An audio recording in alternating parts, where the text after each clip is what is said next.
ஒரு காலத்துல இந்த பிரபஞ்சமே அழியிற நிலைமைக்கு போச்சு. எல்லாம் இருட்டாயிடும்னு எல்லாரும் பயந்துட்டு இருந்தப்போ ஒரு ஒளிக்கீற்று தெரிஞ்சது. அது யாரு, எப்படி இந்த உலகம் காப்பாற்றப்பட்டது? வாங்க அந்த அதிசய கதையை நாம இப்போ விரிவா பார்க்கலாம். அப்படி என்னதான் நடந்துச்சு? ஏன் நம்ம உலகம் அழியிற கட்டத்துக்கு போகணும்? இந்த கேள்விக்கான பதில் தெரிஞ்சாதான் இந்த கதையோட சுவாரஸ்யமே நமக்கு புரியும். சரி, வாங்க கதைக்குள்ள போகலாம். இந்த முழு பிரச்சனைக்கும் ஆரம்ப புள்ளி எது தெரியுமா? சாகா வரம் தரக்கூடிய அமிர்தத்துக்காக தேவர்களும் அசுரர்களும் பார்க்கடல கடைஞ்சதுதான். சாகாவரம், அந்த ஒரே ஒரு குறிக்கோளுக்காக பரம எதிரிகளான தேவர்களும் அசுரர்களும் தங்களோட பகைய மறந்துட்டு ஒன்னு சேர்ந்தாங்க. மந்திர மலைய மத்தா வச்சு வாசுகி பாம்ப கயிறா மாத்தி பார்க்கடல கடைய ஆரம்பிச்சாங்க. ஆனா பாருங்க, அவங்க எதிர்பார்த்த அமிர்தம் முதல்ல வரல. ஆமாங்க, அமிர்தத்துக்கு பதிலா இந்த உலகத்தையே எரிச்சு சாம்பலாக்கக்கூடிய ஆழக்கால விஷம் வெளியே வந்துச்சு. அதோட வெப்பம் 3 உலகத்தையும் நடுங்க வச்சது. அது கிட்ட இருந்து தப்பிக்க யாருக்குமே ஒரு வழியும் தெரியல. அதோட அந்த கொடூரமான வெப்பம் தாங்க முடியாம பெரிய பெரிய மலைகள்லாம் உருக ஆரம்பிச்சிடுச்சு, ஒரு மெழுகுவர்த்தி உருகிற மாதிரி. கங்கை, யமுனை மாதிரி நம்ம புனிதமா நினைக்கிற நதிகள் எல்லாமே ஆவியாகி வறண்டு பாலைவனம் மாதிரி ஆயிடுச்சு. எல்லா நீர்நிலைகளையும் அந்த விஷத்தோட தாக்கத்தினால கருப்பா மாறிப்போச்சு. மனுஷங்க, மிருகங்க, பறவைங்கன்னு எந்த உயிரினமும் தப்பல. எல்லாமே வலியில அலறி துடிச்சது. ஏன், தேவர்களால கூட அவங்களையே காப்பாத்திக்க முடியல. இந்த மாபெரும் அழிவை யாராலையும் தடுத்து நிறுத்த முடியல. தங்களோட பலம், வரம், ஆயுதம்னு எதுவுமே இந்த விஷயத்துக்கு முன்னாடி ஒண்ணும் இல்லைன்னு தேவர்களுக்கு புரிஞ்சிடுச்சு. இனிமே நம்ம சக்தியால எதையும் செய்ய முடியாதுன்னு தெரிஞ்சதும் அவங்களுக்கு ஒரே ஒரு வழிதான் தெரிஞ்சுது.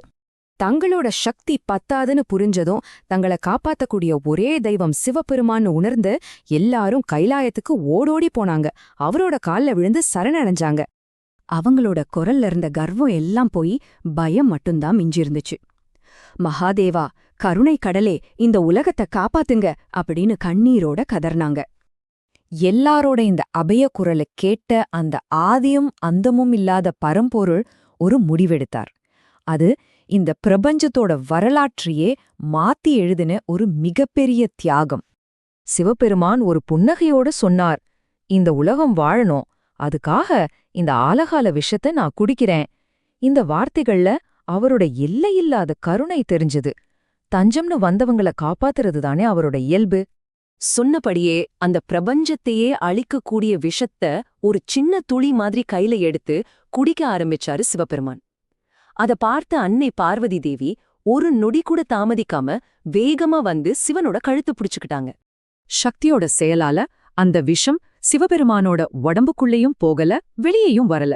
அது கரெக்டா அவரோட தொண்டைக்குள்ளிலேயே நீல நிறத்துல தங்கிடுச்சு. இந்த மாபெரும் தியாகமும் அன்னையோட அந்த சமயோச்சித செயலும் சிவபெருமானுக்கு ஒரு புது, ரொம்பவும் அர்த்தமுள்ள ஒரு திருநாமத்தை கொடுத்துச்சு. அந்த கொடிய விஷம் கழுத்துல தங்குனதால சிவபெருமானோட திருக்கழுத்து நீல நிறமா மாறிடுச்சு. அன்னையிலிருந்துதான் அவர் நீலகண்டன் அப்படின்னு போற்றப்பட்டார். அதாவது உலகத்தை காப்பாத்துறதுக்காக விஷத்தையே ஒரு ஆபரணமா ஏத்துக்கிட்டவர் அவரு. சிவனோட அந்த ஒப்பற்ற தியாகத்தினால உலகம் மறுபடியும் உயிர் பெத்துச்சு. ஆலகால விஷம் அடங்குச்சு, மலைகள் திரும்பவும் நிலை பெற்றது, நதிகள் ஓட ஆரம்பிச்சது, பிரபஞ்சத்துல அமைதி திரும்பிச்சு. இந்த கதை வெறும் ஒரு புராண நிகழ்வு மட்டும் இல்லைங்க. இது ஒவ்வொரு காலகட்டத்துக்கும் ஒவ்வொரு மனுஷனுக்கும் பொருந்தக்கூடிய ஒரு ஆழமான வாழ்க்கை பாடத்தை கத்துக் கொடுக்குது. இந்த கதை நமக்கு என்ன சொல்லுதுன்னா, உண்மையான வீரம்ங்கிறது ஆயுதங்கள்ல இல்ல, தன்னலமற்ற தியாகத்துல தான் இருக்கு. சிவபெருமான் தன் உயிரை கூட பொருட்படுத்தாம இந்த உலகத்தை காப்பாத்தினார் இல்லையா, அது மூலம்